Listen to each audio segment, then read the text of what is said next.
naman, hindi naman ako nagagalit. Pero ito lang po ay isang katotohanan na akin pong sinabi sa inyo. Baka nananaginip na po tayong lahat, ano po? Baka bangot na tayo. Please, ako na po ang magising sa inyo. So, inaantok na ba kayo? Baka nababangungot kayo na paginipan nyo sila. Huwag kayo kaya, magising kayo at habang dahil hindi na pwedeng mabangungot kung hindi magiging saya po silang lahat. So, siyempre po, kayo ay nandito dahil sabi nga po ng mga kasamahang citizen, ma'am, ito po ang mga leader ninyo na talagang sasamahan po kayo hanggang dulo.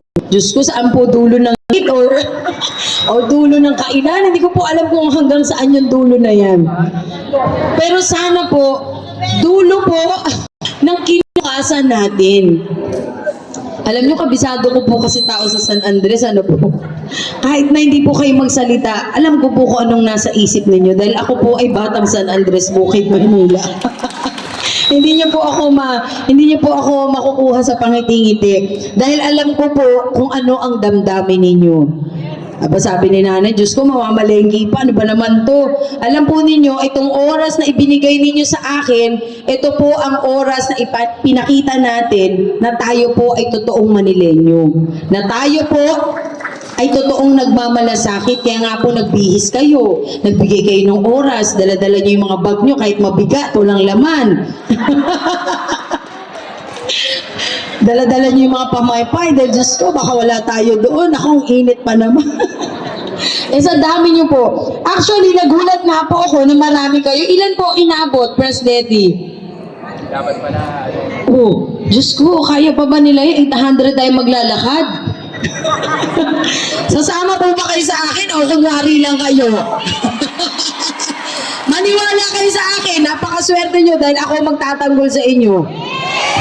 At higit sa lahat, lalabanan ko ang mga halimaw na nakaupo dyan. I'm sure magiging masaya rin po kayo. Sabi nila, ma'am, ang liit-liit nyo ma'am, kaya nyo ba? Eh bakit? Maliit din naman sila. Hindi naman kami nagkakalayo ng height. Hindi naman ako agrabyado masyado. Yun lamang po, mas matibay ang dibdib ko sa kanila. Dahil nga po, mas mahal ko po yung kababayan ko. Kaya naman sana po yung mga pwede nyo ba itaas yung mga kamay nyo kung gising pa talaga kayo dyan? Baka naman, oh, yes, aba? Para Miss Universe? Grabe mga leader. Ang dami yung mga leader. Totoo po ba leader kayo? Sige nga, magpakitang gilas nga po kayo. Alam po ninyo, masayang-masaya ako dahil sa totoo lamang, wala pa akong deklarasyon, pero read between the lines, sabi nga nila. Masyado ko naman padadaliin sa kanila ang pakikipaglaban kay Mara Tamundo kung sasabihin ko kaagad. Ang mahalaga po sa akin, ang aking hangarin po ay para sa ating lahat. Eh, pwede naman sila sumama, basta magpula sila.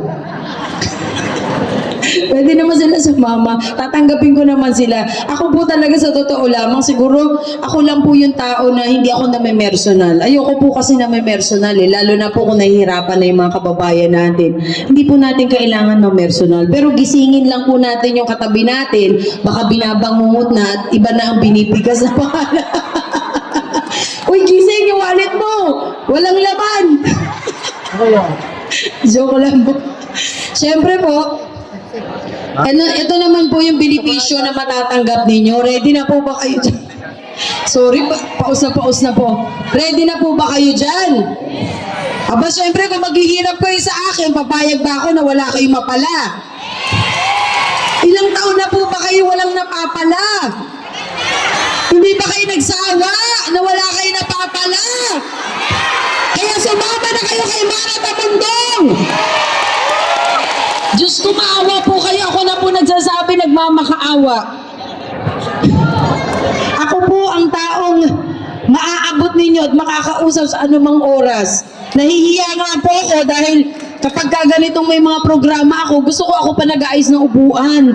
Ako pa nag-aayos ng setup. Bakit po? Ganun po ako ka-hands-on kasi. Gusto kong masiguro po na ang programa natin ay magiging maayos. So what more pa kung ako po ay magkakaroon ng programa para sa inyo. Gusto ko po hands-on ako na matutukan na ito po talaga ay bababa sa inyo. Kahit wala na nga po akong boses, nakita niyo po yung owner registration, talagang binaba ko po, dire-diretso, wala pong hinto. O sabi ni tatay, may pera na ako. Tay, may pera ka na? So ito po ang benepisyo na matatanggap ng isang tunay na leader ni Mara Tamundong po. So basahin po natin, pagbibigay ng mga pangkabuhayan sa bawat leader na makakatulong sa kanilang barangay. Ano ba yung pangkabuhayan na yan? Ma'am, ano po ba yan? Diyos ko, baka magtinda pa kami ng sabon, ng ulam. Please lang, ang tatanda na namin sa politika, ayaw na namin yan. Ito po, yung pangkabuhayan na pera na ibibigay ko po sa bawat leader.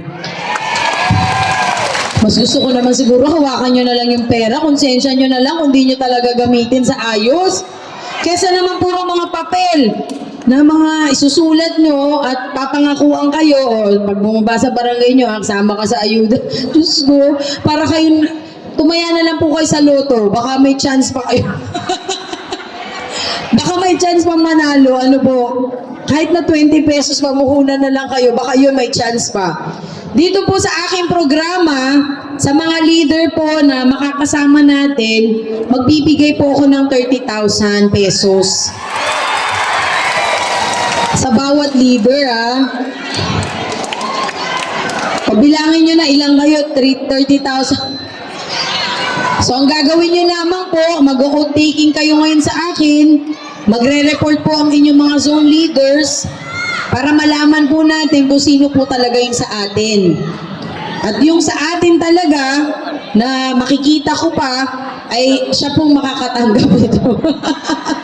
Pasensya na kayo, honest lang po ako ha. Ang hirap naman mga ako. O lahat kayo meron, baka naman mamaya doon na kayo kay ano. Alam nyo na, baka mas gusto nyo mag-zumba sa Rose Boulevard kahit bumabagyo. O baka gusto nyo mag-tong eat sa gabi. Naku, pasensya na kayo, di po ako nagsusugal.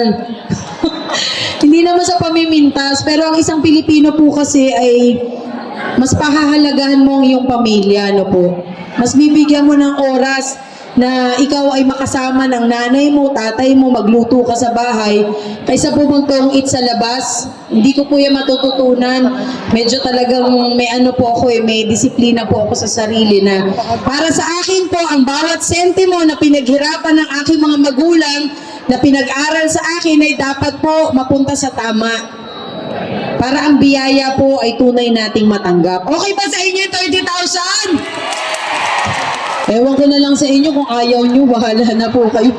Talagang sabi ko nga, suko na ako pagka ayaw nyo pa ng 30,000. Pero, yan lamang po ang matatanggap na una ninyo para bilang isang leader. Unang matatanggap na programa. Ibig sabihin, kayo po ay mabibigyan ko pa ng trabaho! Sabi nga nila, ma'am, 30,000, ubus na yan, utang ko 50,000. Kung may trabaho po kayo, kung kasama ko kayo sa City Hall, kung masigit pa sa 30,000 ang maibibigay sa inyo. Dahil ako po, ang gusto ko, ang pintuan ng City Hall ay buksan sa lahat. Hindi yung isasarado pag malapit ka na. Hindi yung lalagyan ng no solicitation para hindi ka na magsalita, pipi ka na. Sa inyo pong lahat, kailangan may lamesa ang Manileño sa City Hall! Hindi na po ako papayag na ako lamang o iilan ang makakapunta roon para sa programa, kundi lahat po kayo pwedeng pumunta roon at makiprograma, makisama, makinig para malaman po ninyo kung saan po mapupunta ang mga budget. Dapat maging transparent na po tayo. Diyan po mag-uumpisa na sila po ay manghihina na, manlalata na silang pumasok sa politika kasi wala na po silang gagamitin ng budget para sa sarili nilang bulsa. Ang gusto ko po, maubos ang budget sa programa ng Manileño! Para sa mga susunod na eleksyon, wala na pong maghangad tumakbo dahil wala na silang makukuha. At the same time, gusto ko po malaman ng ating mga kababayan kung paano at gaano kalaki ang budget para yung susunod na uupo Hindi na siya makakapagsinungaling kasi alam niyo na po. Di po ba yun ang gusto kong mangyari? Yung hindi naman tayo gawing mangmang. Hindi naman tayo kawawain na parang sinusuntok-suntok na lang tayo, wala tayong laban.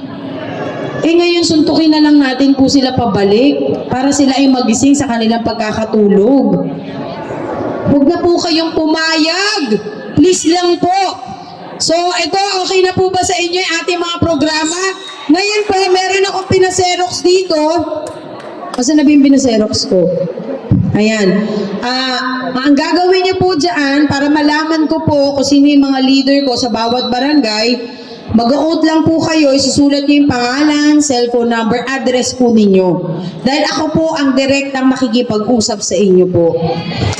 So gusto ko lang po masegregate ang mga leader sa bawat barangay para malaman ko naman din, hindi, lahat yan marami ito eh. Yung isa pa.